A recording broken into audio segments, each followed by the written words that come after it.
Making good progress on the rebuild. Have cylinders and pistons degreased, rust inhibitor taken off, ready to be oiled up and put in. I have plugs for the heater ducts. That's done. Today I'm going to throw on this high temp gasket for ovens. The gap around the oil cooler is pretty big, so I don't think OEM's going to cut it. So I'm just going to throw that in there and just see if I can fill in the gaps. Then I cleaned up the Stinger exhaust, threw it in the sandblaster, and then I hit it with brake caliper paint, and it came out pretty good.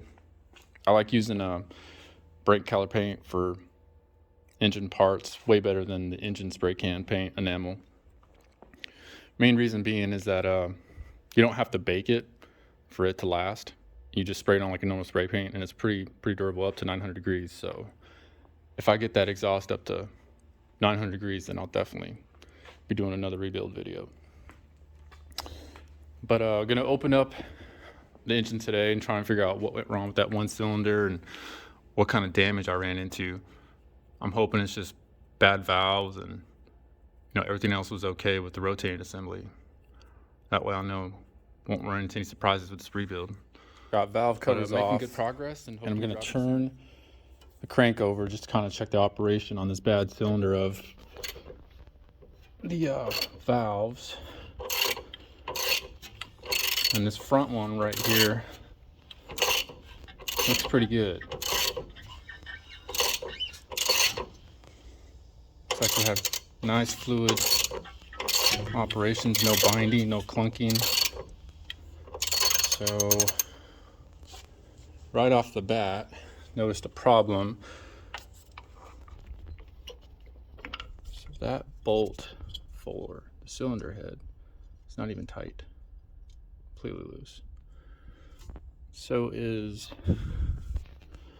this one in here. Quite a bit of play. So this head is not tight on this cylinder. I'm going to keep tearing it apart, but right now the only thing that looks off is poor craftsmanship on part of the builder so far, and also distributor wasn't tightened down. So kind of frustrating. You pay good money for professionals to do the work for you to save you time, and in the end you end up doing most of it yourself. Half of the nuts on the cylinder head were loose, so I don't know how that's possible, but they definitely weren't tight. The combustion chamber looks pretty good in there. The valves look fine. A lot of carbon for that low miles, but I think it was because I blew oil everywhere when I overheated.